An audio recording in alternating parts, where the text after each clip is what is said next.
Siis nii nagu on välja kuulutatud siin erinevatest nii-öelda asjadest ja kõigepealt ma tahaksingi teha sellise sissejuhatuse, nagu meil oli juttu, et me hakkame rääkima edaspidi paar korda vähemalt prohvetitest ja valeprohvetitest, aga täna me siis alustame sellest, et kuidas üldse sellised asjad nagu on pärit ja kus on nende allikad. Nii et kõigepealt ma tahaksin lugeda teile kirjakoha. Ja see on minu üks lemmikkirjakohti piiblis, see on Johannese evangeeliumis 10. peatükk. Ja muide, see on ka üks ja ainukene kirjakoht, mis on minule pandud pühenduseks piiblisse, minu esimesele piiblile, kes mulle kunagi kinkis selle, sest tema kirjutas just selle kirjakoha sinna.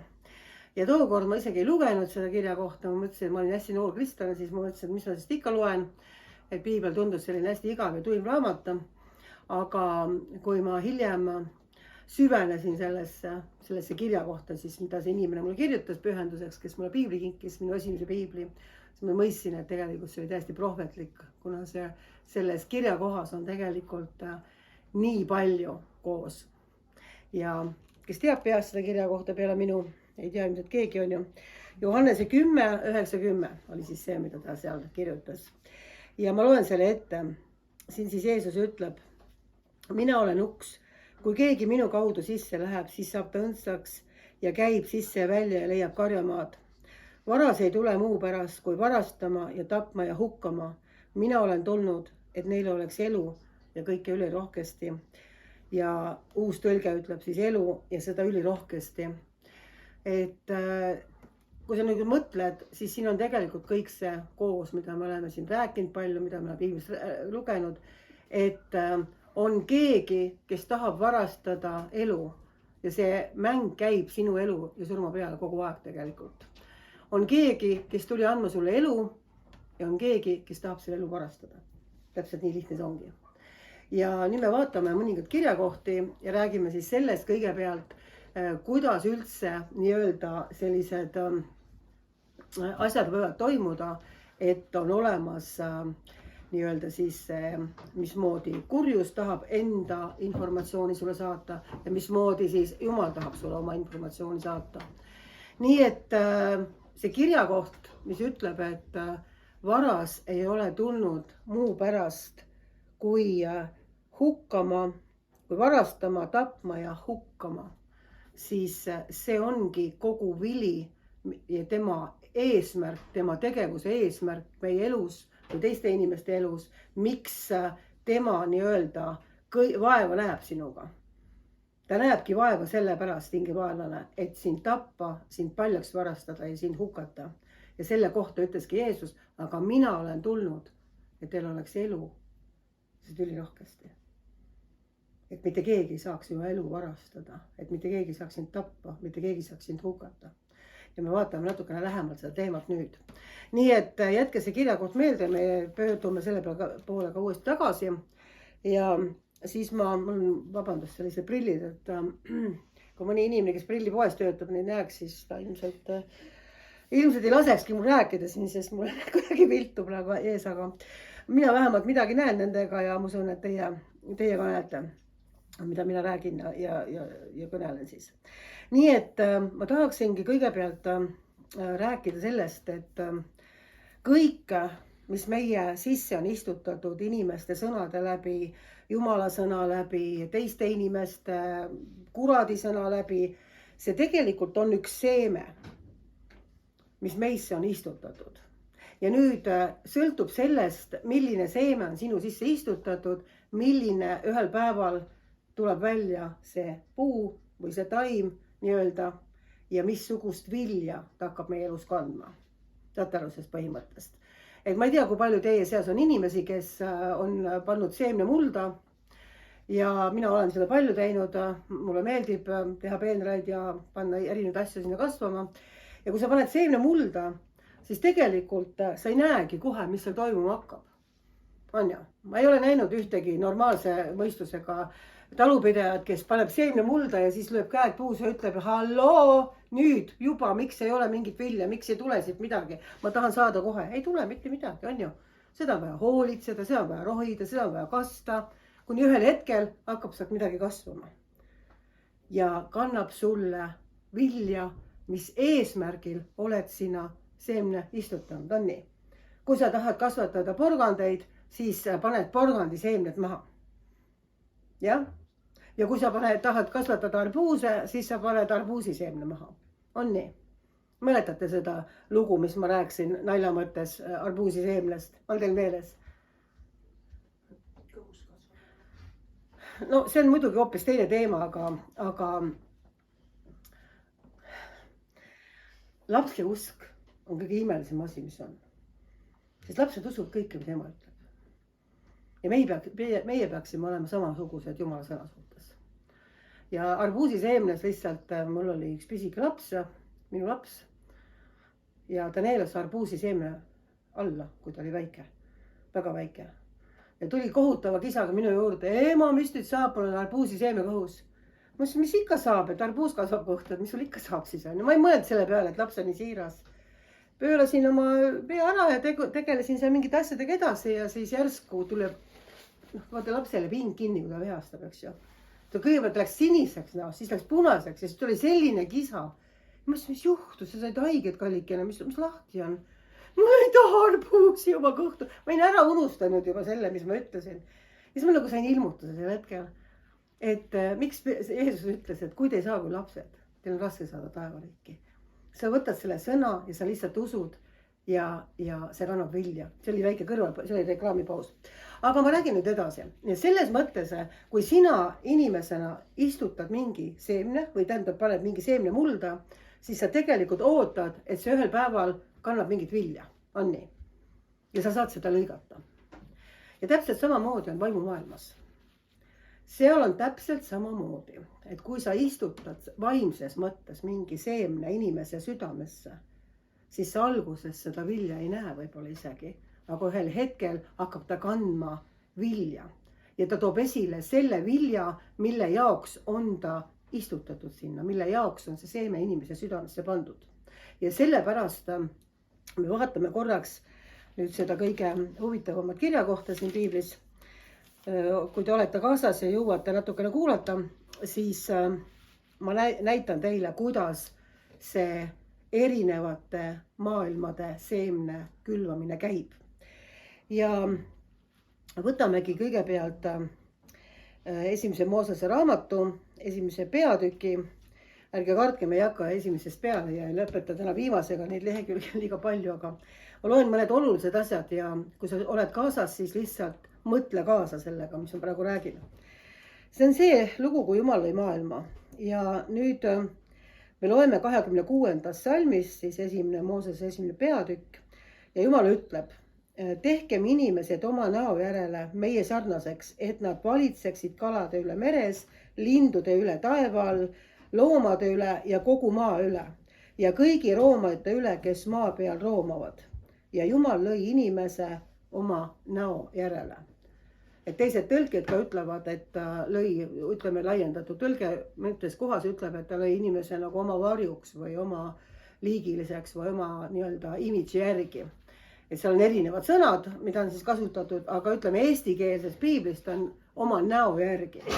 Ja seal ei ole nüüd kindlasti mõeldud seda, et Jumalal on mingi nägu ja meie oleme nüüd Jumala näo järgi füüsilises mõttes. Seal on räägitud vaimses mõttes, et Jumal on loonud inimese samasuguseks vaimolendiks, kellel on siis hing ja ihu ja ta on sama liigiline, seda tüüpi. Ta ei ole Jumal, aga ta on Jumala liigiline. Nii. Aga mina soovin, et te jätaksite selle meelde, kui ta ütleb, et tehkem inimesed oma näo järgi minu sarnaseks. See on nüüd see, mida Jumal konkreetselt ütles. Tehkem inimesed oma näo järgi. Järgmine, see on 3 punkti ainult, kannatate ära. Järgmises hetkes ütles Jumal inimesele, kõigist puudest sa võid küll süüa, aga hea ja kurja tundmise puust sa ei või süüa, sest päeval, mil sa sellest sööd, pead sa surma surema. Kui te mõtlete kaasa, siis te saate aru, et Jumal andis inimesele tohutu voli. Ennem seda ta ütles, et te olete minu sarnased, kui ta lõi ja siis ta ütles, te valitsete kogu maailma üle, oli nii. te valitsete lindude üle, te valitsete kalade üle, te valitsete loomade üle. Jumal pani inimese valitsema kogu loodu üle. Ta andis selle meelevalla inimesele valitseda. Nii. Ja lisaks ta tegi enda sarnaseks. Ainult üks asi. Hea ja kurja tundmise puust ei tohtinud inimene süüa. Ainult üks asi. Ja ta ütles ka ette, kui sa saad sööd, siis sa sured sel päeval. Nii. Väga selge ja lihtne asi. Ja nüüd, kui tuli siis saatan inimest eksitama, oma seemned külvama. Kõigepealt Jumal külmas oma seemne selle eesmärgiga, et inimene elaks igavesti ja saaks süüa läbi sõnakuulelikkuse nii-öelda elupuust. Ja nüüd tuleb hingevaenlane ja vaata, mis ta ütleb. Kas Jumal on tõesti ütelnud, et ei tohi süüa mitte üheskist rohuaia puust? Ja naine vastas Maole, me sööme küll rohuaia puude vilja, aga selle puu viljast, mis keset aeda, on Jumal ütelnud, te ei tohi sellest süüa ega selle külge puutuda, et ei sureks. Ja madu ütles naisele, te ei sure mitte, vaid Jumal teab, et mil päeval te sellest sööte, lähevad teie silmad lahti ja te saate Jumala sarnaseks, tundes head ja kurja. Ma ei tea, kui paljud inimesed on seda niimoodi analüüsinud, et sa võtad selle, mis Jumal ütles ja paned kõrvale selle, mis kurat ütles. Ja kui sa seda teed, siis sa saad täpselt aru, mismoodi sinu elu ja surma peale see mäng sellest hetkest peale hakkas. Ma teen selle asja lihtsamaks, sest ma panin need asjad kirja siia. Ja nüüd te näete neid kahte kirja kohta, mis ma lugesin, võib-olla hoopis teises valguses. Jumal ütles, te võite süüa kõigist puudest, välja arvatud ühest. Oli nii. Ja kurat ütles, kas Jumal ütles tõesti, et ei tohi üheskist puust süüa? Ta keeras selle asja täiesti teistpidi ja see toon, see alatoon on selles asjas juba alguses peale selline, et näed, vaata, mis see Jumal tegi, nad keelas ära teil süüa sellest puust, eks ole. Ja kas te üldse tohite nagu mingis asjas süüa? Ta keeras selle teistpidi täiesti. Ehk siis, kohe läheb asi hullemaks. Ehk siis ta esitas Jumala sõna taha küsimärgi. Et ta ei öelnud nii, et nagu tõde oleks olnud, et kuule, kas Jumal keelab süüa sul hea ja kurjatumise puust on ju. Ta ei öelnud seda, eks ole. Ta esitas selle hoopis teistmoodi selle küsimuse. Ja nüüd tuleb veel hullem asi. Järgmine asi, mis ta ütles, oli see, et sel päeval, kui sa sööd sellest hea ja kurjatumise puust, sa sured. Ja kurat ütles selle peale, sa ei sure. Suga ei juhtu mitte midagi, kui sa teed seda. Söö, kus sa tahad, aga mitte midagi sinuga ei juhtu. Sa ei sure. Ja see on veel tõsisem asi. Ta nagu nullis selle tagajärje ära, mis sellega toimub, eks ole, kui sa lähed sealt sööma. Ja nüüd viimane asi, mis on minu jaoks nagu eriti huvitav. Kurat pakkus nii-öelda inimesele sellise variandi, et sel päeval, kui sa sööd sellest hea ja kurjatumise puust, sa mitte ei sure, vaid su silmad lähevad lahti ja te saate Jumala sarnaseks tundes head ja kurja. Aga mida Jumal enne mulle öelnud? Mäletate, mis ma kõige esimesel ette lugesin? Ta ütles, ma olen loonud teid Jumala sarnaseks. Ta oligi juba loonud Jumala sarnaseks, aga kurat tuli ja ütles, te saate siis Jumala sarnaseks, kui te teete seda, mida Jumal on teile ära keelanud. Ehk siis, kui te sööte surma enda sisse, siis te saate hoopis Jumala sarnaseks. Kas te saate aru, kui huvitavalt hingevaenlane keeras Jumala enda sõna pahempidi, et varastada ära elu. Et varastada ära see, mille tegelikult inimene juba oli saanud Jumala käest. Ma kordan üle, sellepärast, et kui üks veel haigutab, keegi praegu ei haigutab, aga kui üks haigutab, siis ma veel kolmas kord kordan üle, praegu ma teist korda kordan üle, sest see on kõige olulisem baas üldse selles teemas. Et te mõistate, et kurat tuli pakkus inimesele seda sama asja, mida Jumal juba oli inimesele andnud. Sellepärast ma lugesingi selle 26. salmi ette, kus ta ütles, et tehkem inimesed oma näo järgi meie sarnaseks. Ja sa saad nii-öelda selle üliküllusliku elu, kui sa oled nii-öelda kuulekas sellele ainsale asjale, mida Jumal ära keelas. Ja ta ütles ka, et kui sa sealt sööd, kui sa sealt võtad sellest allikast, sa sured ära sel päeval. Ja nüüd tuleb vaenlane ja ütleb täpselt vastupidi. Kui sa sööd sealt, siis sa saad hoopis Jumala sarnaseks, siis sa saad selle elu, siis sa saad selle kõik. Ja inimene uskus ja võttis ja suri. On nii. Nii et see on nagu selle kõikide asjade juur. Et kui me mõistame, et seemneid ei külva ainult Jumal, vaid samamoodi seemned külvab ka hingevaenlane. Et selles loos me näeme, kuidas Jumal andis oma sõna ja kui inimene ei oleks hingevaenlast kuulama jäänud, siis see sõna oleks kandnud teda igavesse ellu. On nii, et ta oleks võinud süüa ka elupuusta.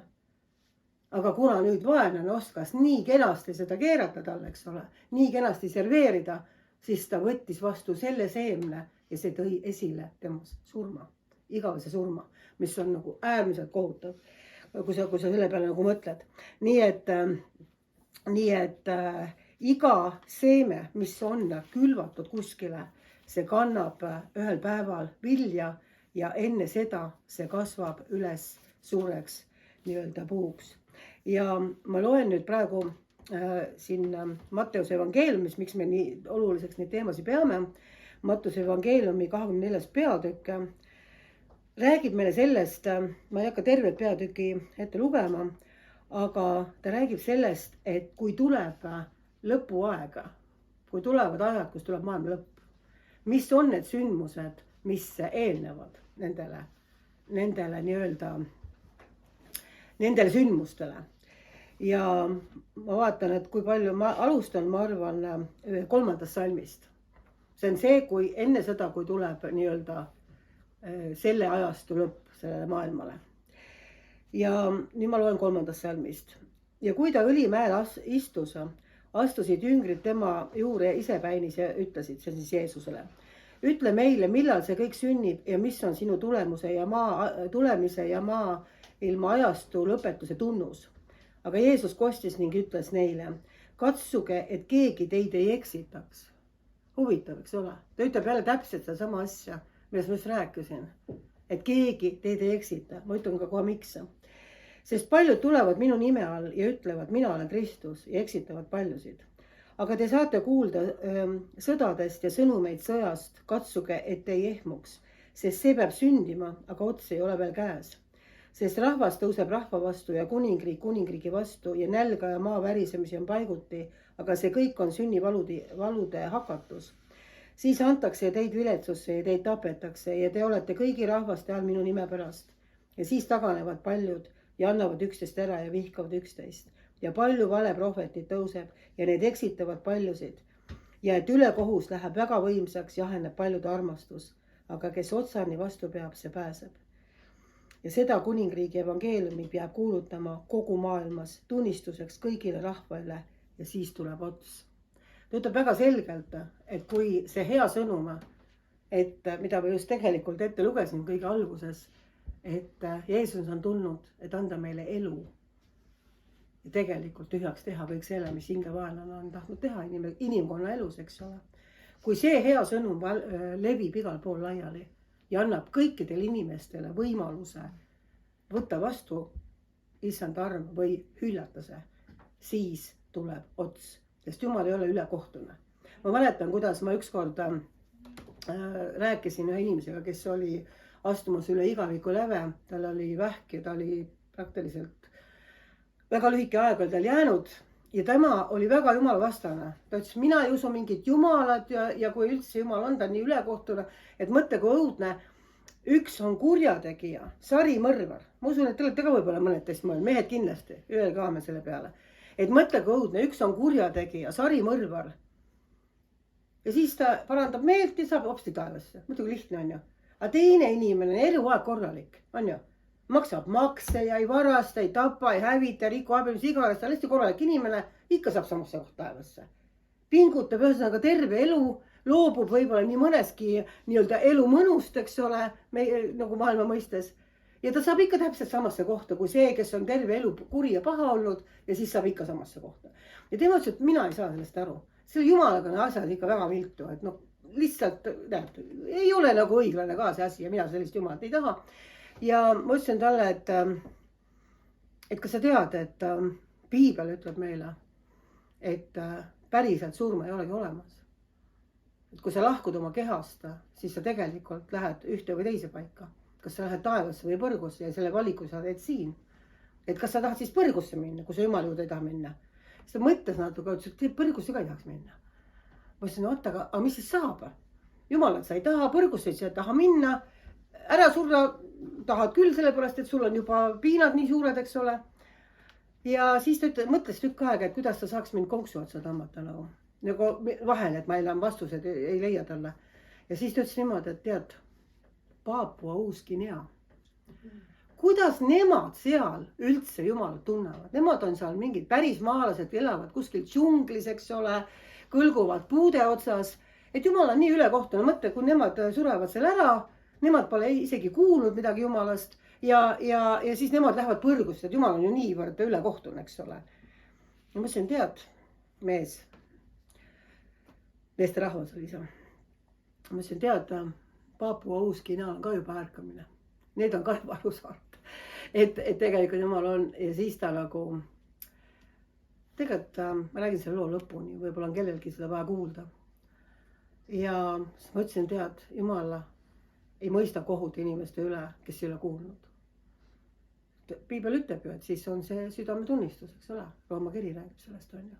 Jumal ei ole ülekohtune, aga ta on kõigile valmistanud elu, et sa selle valiksid. Nii nagu Eedeni aias. Mul tuli esimene kord nutt peale, kui ma sain sellest aru, kui imeline on Jumal. Ta lasi inimesel valida surma. Aga ta ütles ette, et ära tee seda. Sa sured seal päeval, aga ta oli seal juures, kui see juhtus. Ja tal ei olnud õigust vahele segada, sest ta on andnud inimesel vaba tahte. Mõistate? Ta ei ole teinud meid robotiteks, et ta kuidagi survestab meid. Ei, aga kui me kuuleme tõde, siis on meie valik, kas me võtame selle vastu või mitte. Ja tema oli seal juures, kui inimene valis. Ja nüüd ma räägin sellest inimesest, kellele ma siis kuulutasin ja kes ei tahtnud Jumalast kuulda midagi. Või tõesti tohutu kahju. Ja siis juhtus huvitav asi. Ta vaidles mulle niimoodi vastu, et ükskõik, mis ma ütlesin, ta oli Jumala vastane täielikult. Ja kuna ta oli kõrivähk, siis tal ühel hetkel kadus ära võimalus rääkida. Ta ei saanud enam rääkida. Ja siis ta hakkas kirjutama. Ikka Jumala vastu. Ikka kirjutas, ta kirjutas paberi peal, kogu aeg oli Jumala vastu. Ja siis mina ikka rääkisin talle ja rääkisin ja selgitasin. Ja siis ühel hetkel ta ei saanud enam kirjutada ka. Ja ma ütlesin, tead, sa oled kõike nüüd kuulnud. See on nüüd sinu valik ja sinu otsus, mis sa teed. Mina ei saa sinu eest otsustada ja ma ei saa sind survestada, aga ma olen rääkinud sulle, kuidas asi on. Ja siis ma jäin magama, eks öö, ja nägin unes seda meest. Ma nägin, et ta oli noor. Ta oli muidu vanem mees. Ta oli noor, umbes 20-aastane. Ta oli üleni valges ülikonnas ja läks pikka valget koridori mööda ja lehvitas mul niimoodi. Ta oli täiesti terve. Tal ei olnud mingit vähki, tal ei olnud mitte midagi. Ja märkasin üles, mõtlesin, vau, et kas tõesti ta sai terveks. Aga tegelikult ta suri sellel hetkel hoopis. Ta suri seal samal ööl. Ja ma teadsin täpselt, miks ma seda unes nägin. Sellepärast, et ühel hetkel, viimasel hetkel tegi selle valiku. Ja sai isiklikult ise täpselt aru sellest, mis tähendab on saada nii-öelda viimasel hetkel seda armu.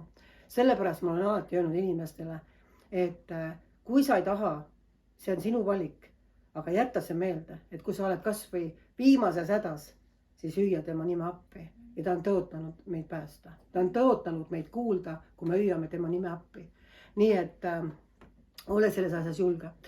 Ja ma tahtsingi nagu rääkida sellest, et kui see Matteuse evangeelium, mis ma siin praegu just nii-öelda siis ette lugesin, kui ta räägib, et tulevad igasugused need hädad ja mis siin kõik tulevad, eks, siis üks põhiline asi, mis ta ütleb, et vaadake, et keegi teid ei eksitaks. Ja miks on see nii oluline meeles pidada? Miks ta seda üldse ütleb, et keegi ei eksitaks? Kas oskab keegi vastata? Miks on see nii-öelda maailma lõpu aegadel enne seda, kui tuleb lõpp? Miks on see nii oluline teada, et keegi meid ei eksitaks? Miks ta seda eraldi välja toob? ta räägib sõdadest, ta räägib näljahädadest, ta räägib igasugust katastroofidest ja siis ta järsku ütleb, et vaata, et keegi eksita sind. Ta ütleb seda sellepärast, et see on ainuke asi, mis röövib ära sinult elu. Kui vaenlane saab oma seemned sinu sisse külvata, siis sa ei saagi võimalust enam võib-olla. Ja sellepärast ta ütleb, et keegi sind ei eksita, et keegi ei külvaks neid seemneid, mis viivad sind surma tegelikult. Mõistate, kui oluline on see nagu meeles pidada. Ja sellepärast ma tahangi öelda, et kui me räägime valeprohvetitest, valekristustest, kõigest sellest, mis hakkab tulema nii-öelda, mis on tegelikult juba tuhandeid aastaid olnud, siis see eesmärk ei ole mitte see, et kedagi nüpeldada ja öelda, et see on vale ja see on vale ja see on vale. Ei, absoluutselt mitte. Meie eesmärk on öelda seda, et selle maailma vürst pärast seda, kui inimene langes, on kes? Kes on? Aga just nimelt, aga mitte Jumal, eks ju. Selle maailma kuningas on kurat. Ja kui sina elad selles maailmas, siis sa tegelikult oledki igas mõttes tema nii-öelda seemne külvi all kogu aeg. Nii. Ja kui sa nüüd vahetad kodakondsus, kui sa lähed ja võtad vastu Kristuse kui oma päästja, siis sa astud Jumala kuningriiki, kus sa pärid igavese elu sellel hetkel. Ja sellepärast ongi nii oluline mõista, et lõpuaegadel tuleb väga palju valeprohveteid, valekristused, kes üritavad seda elu inimesest eemal hoida, et sa ei sööks mitte kunagi sellest elupuust, vaid sa tegelikult sööksid enda sisse surma ja elaksid selles. Ja sellepärast on ka see valeprohvetite teema, mida me kindlasti jätkame järgmine kord, niivõrd oluline mõista, et nende eesmärk on samamoodi ju tegelikult tulla justkui väliselt õiges liinis, aga röövida inimese elu. Miks ma seda nii palju toonitan? Sellepärast, et see on kõikide asjade juur ja see on kõikide asjade eesmärk. Mäletate, kui ma rääkisin just natuke tagasi porganditest. Et kui sa paned porgandi seemne, siis ootad, et sealt kasvaks porgand, on nii? Ja kui sa paned herned, siis ootad, et sealt tuleksid herned. Ja vaenlane, kui tema külvab sinusse seemneid, siis tema ootab, et sina lõikaksid surma sellest üks päev. Ta teeb seda ainult ühe eesmärgiga. Ja niivõrd paljud inimesed tihtipeale ütlevad, et ma saan siit abi ja ma saan sealt abi, et mul ei ole mingit jumalat vaja. Seda otsustad sina, aga sa pead kuulma kõigepealt, mis sellega on. Ja ma tahtsin ka öelda veel nii-öelda järgmise korra ette, et kui me räägime ka, ütleme, huntidest lambanahas, mida samamoodi ta ju toonitab, et tulevad valeprohvid, tulevad hundid lambanahas, siis tahaks natukene ette öelda ka seda, et kuna meie vaatame väliselt nende lambanahkade peale nii-öelda, et see lambas, siis tema eesmärk on omakorda ka valeprohvetid teha superlamba sarnaseks, et sind ära petta. Et sellest me räägime edasi, nendest valeprohvetitest me räägime edasi järgmine kord, aga ma tahangi lihtsalt öelda, et ükskõik, mis maski ta inimesele annab, see küsimus ongi see, mis seemned on sellele inimesele külvatud ja mis seemned ta omakorda teistele külvab. Et miks ma lugesin selle kirjakoha Johannese evangeeliumist just sellepärast, et te mõistaksite täielikult, et varas ei tule muu pärast, kui varastama ja tapma ja hukkama. Mina olen tulnud, et neil oleks elu ja oleks seda kõike ülirohkesti. See on nagu hästi oluline mõista, et kõik baseerub inimese vabal tahtel ja sinu valikul siin maa peal. Aga ühel päeval, ma ütlen, et kõige suurem, ma olen seda nii palju rääkinud, et kõige suurem šokk siis, kui mina olin Kristuse ees, kui ma olin ära oma ihusta ja olin Kristuse ees, see kõige suurem šokk oli mul, mis asi? Tead, mäletate seda lugu? See kõige suurem šokk oli see, et ta on päriselt olemas. Ükskõik, kes oleks mulle rääkinud midagi sellist asja enne, ma naersin ta välja. Ma naersin välja inimese, kes ütles, et tema palvetab, kuidas puud riita panna. Mäletate seda lugu, eks ole? Et tema ei teadnud, tal tuli suur hunnik neid puid ja tema ei teadnud, kuidas need puud riita panna. Ja siis ta palus Jumalat ja Jumal näitas, kuidas niimoodi, et kõik ära mahub. ja mina mõtlesin, armas aeg, et mis asi see on, et need üldse imelikud inimesed, need usklikud loevad, palvetavad puude pärast Jumalat. Et ma saan aru, kui Jumal paluda, kui on looduskatastroofid või tsunamid või maavärisemine, siis palud Jumalat, eks ju. Mingid puud tulevad. See on nagu ajuvaba, et keegi sellise asja pärast palub, eks ju. Pärast ma olin ise veel hullem, sellepärast et ma sain äkki aru, siis kui ma kunagi tulin Kristuse juurde, ma sain aru, et Jumal on huvitatud iga väiksemast detailist sinu elus. Kõige väiksemast pisidetailist sinu elus. Kui sul on mingi probleem, siis tavaliselt inimene armastab otsida igalt poolt mujalt, aga mitte selle käest, kes on teda loonud. On nii? Ma rääkisin, eks ole, pesumasina valmistajatest, mäletate? Et sa ei saada, kui sul pesumasin läheb katki, sa ei saada seda rätsepa töökotta. No ma usun, et on olemas vahvaid rätsepaid, kes oskavad võib-olla pesumasinat remontida, aga sa saadad ta sinna, kus ta on valmistatud. Või vähemalt, kes on välja koolitatud selle pesumasina remontimiseks, eks ole. Ja samamoodi ongi see, et kui me vaatame, mismoodi hingevaenlane oma seemned külvab, siis ta külvabki selle eesmärgiga, et inimene hakkaks kummardama loodud looja asemel. Et ta võtaks ükskõik mis asja, mingisugused kujud või mingisugused pildid või mingisugused kivid, aga et ta kummardaks seda, mis on loodu. Selle asemel, et minna otse selle juurde, kes on selle kõik valmistanud. Ja võt sellepärast ongi see kõige tähtsam, et kui me räägime nendest seemnete juurest, siis ühel päeval, kui Aalik käis siin, siis ta rääkis samamoodi, mäletate sellest juurest. Mina ei räägi selle eesmärgiga sellest juurest, mis kannab esile vilja, aga see, kuidas Aalik rääkis, oli ju samamoodi, eks ole, ta ütleb, et inimesed tulevad siis, kui see vili on juba küps tavaliselt abi saama. Kui on enesetapu mõtted, kui on depressioon, kui on mingisugused ärevushäired, see on nii moesõna täitsa tänapäeval, eks ole, siis igasugused muud asjad, inimesed kuulevad, ma ei tea, hääli, võib-olla on sundmõtete all, siis minnakse tavaliselt abi otsima ja hakatakse tegelema selle välise viljaga, mis on esile tulnud.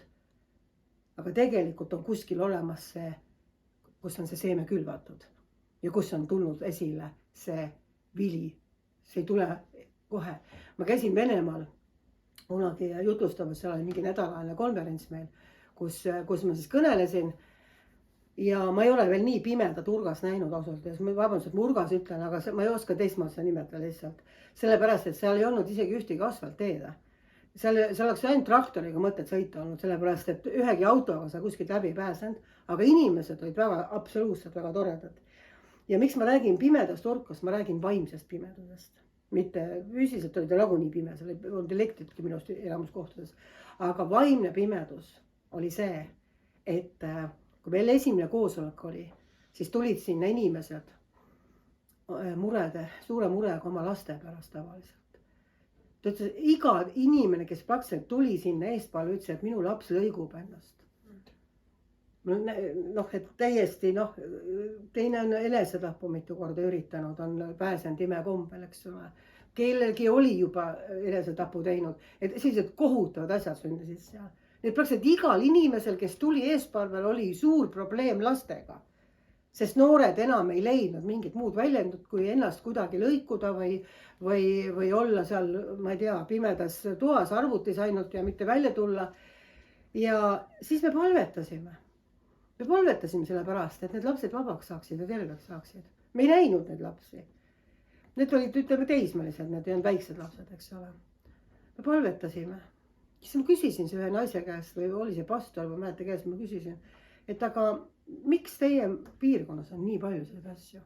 Ja praktiliselt iga pere on mingisugune enesetapp või mingid jubedad asjad, et miks see nii on? Ja ta ütles niimoodi, et meie piirkonnas on ka kõige rohkem šamaane ja nõidasid, kes seda esile kutsuvad. Sest kurjus on kohal lihtsalt. Ja see vili tuleb esile teistmoodi. Ja teate, mis siis juhtus? Me palvetasime 5 päeva. 5 päeva palvetasime nende inimeste pärast. Ja siis tuli meil suur koosolek. Ja nad tulid kõik nende inimestega koos, kelle pärast me olime palvetanud. Kes lõikusid, kes olid kõik puruks, käed olid noaga, täitsa puruks istud, kõik veenid olid sidemetes, nad olid mitu korda üritanud. Nad tulid. Ja enne kui me jõudsime jutluse lõpetada, tuli püha vaimu ligi oli nii tugevalt, et nad tulid ette, enne kui ma üldse kutsusin. Me üldse ei jõudnud kutsuda, nad tulid ette ja ütlesid, me tahame seda Jumalat, kes päriselt on olemas. Me tahame seda Jumalat, kes elu annab.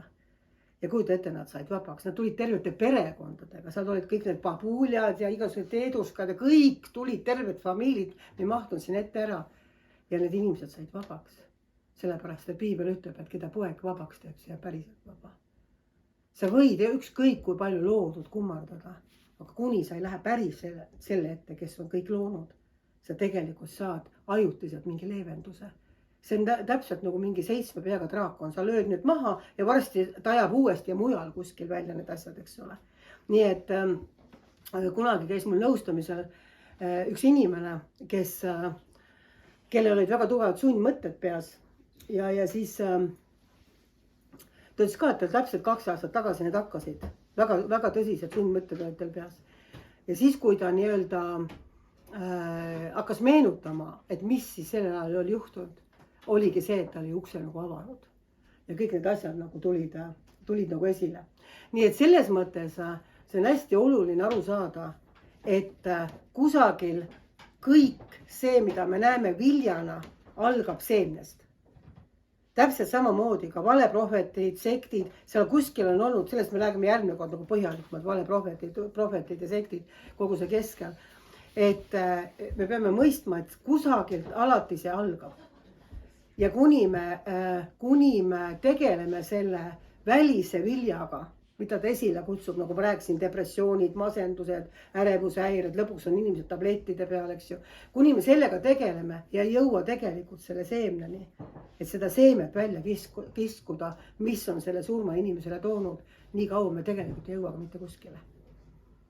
Nii et ma lõpetan tänaseks, järgmine kord me jätkame sel teemal, et rääkida edasi nendest seemnetest ja sellest kõigest, mismoodi siis see vili ühel hetkel esile tuleb ka juba siis ütleme valeprohvetite vili, kui nad palvetavad inimeste eest või kuulutavad ja sektid koguduse keskel, mismoodi sektid tekivad, et mul on, kui Jumal annab armu, siis me räägime järgmine kord sellest ka, et see on väga nii-öelda südames, aga miks ma sellest seemnest nii palju praegu rääkisin, just sellepärast, et vahet ei ole, kas see inimene käib kuskil koguduses või ta ei käi kuskil koguduses. See vili, mis tuleb esile, kui on külvatud vaenlase seemned, on alati hävitav, on alati süüdistav, on alati maha kiskuv, on alati elu eitav, on alati üks masendus, üks depressioon, üks see, mis hävitab inimest.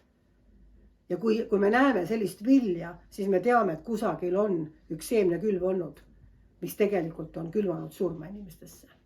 Nii et sina vali elu ja mina valin ka, nii et mina olen juba valinud, teie olete ka valinud. Nii et lõpetame siis tänaseks ja kui keegi tahab pärast palvetada, et me kõigepealt siis ka natuke sööme, aga kui keegi tahab palvetada, siis me saame eraldi tubades siis palvetada. Eraldi inimeste eest, kes soovivad, eks ole, on nii.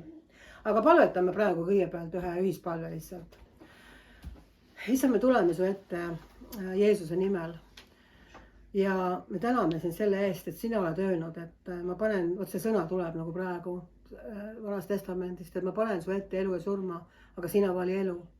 Ja lihtsalt me täname sind sinu sõna eest, et sina oled alati see, kes ütleb vali elu. Ükskõik, mis olukord on inimestel praegu, ükskõik, missugustes asjades nad maadlevad oma probleemidega, oma asjadega. Ja me täname, et sina oled öelnud vali elu. Ja me palun lihtsalt, et sa aitaksid oma püha vaimu kaudu inimestel valikuid teha. Et sa aitaksid neil valida elu, et nad saaksid juua sinu elu vee allikast ja mitte enam janudada. Ja me täname sind selle eest, et sina näed praegu iga inimese südant, kes on siia tulnud. Sa näed tema mõtteid, sa näed võib-olla tema kurbust, sa näed tema igatsusi, mis ei ole täitunud. Sa näed kõike seda. Isa, me täname sind, et sinu sõna ütleb, et sa oled tulnud andma meile elu ja elu ülirohkesti. Issand, aita meil see elu ülirohkesti vastu võtta. Et kõiksugused vaenlase valed ja vaenlase töö, mis on ta tahtnud ja üritanud teha, saaks lihtsalt maha tõmmatud ja sinu elu vaimu rikkus tuleks esile meie eludes, issand. Lihtsalt täname sind selle eest, et osadel inimestel on silmad kinni, nad ei näe. Aga Jumal, ma palun, et sa avaksid need silmad. Sa avaksid need silmad, et nad näeksid päriselt, mis on tõde. Sest mina ei saa kellegi silme avada, aga sina saad avada, issand. Ja ma palun, et sa praegu kastaksid ja hoiaksid ja kaitseksid igat inimest, kes on praegu siia tulnud, et ta saaks sinu käest juua ja süüa. Mitte meie käest, vaid sinu käest otse, issand. Ja ma tänan, et sina annad süüa ja sina annad juua ja sina kastad ja sina kaitsed ja sina hoiad. Tänu sulle, issand, selle eest. Tänu sulle, issand, selle eest. Ja me lihtsalt palume praegu, et kui kellegi peal, me täname, et kui kellegi peal on praegu mingid ikked, siis me lihtsalt purustame selle Jeesuse nimele. Me purustame selle Jeesuse nimel, kui on mingid vaenlase valed või vaenlase riukad tema peal. Ja me lihtsalt palume Jumala, et üks vabadus tuleks inimeste ellu, üks rahu tuleks inimeste ellu, üks armastus tuleks inimeste ellu. Et nad lihtsalt saaksid täis sinu armastust, Jumal, sinu hoolimist, issand. Tänu sulle, issand, selle eest. Jeesuse nimel, aamen.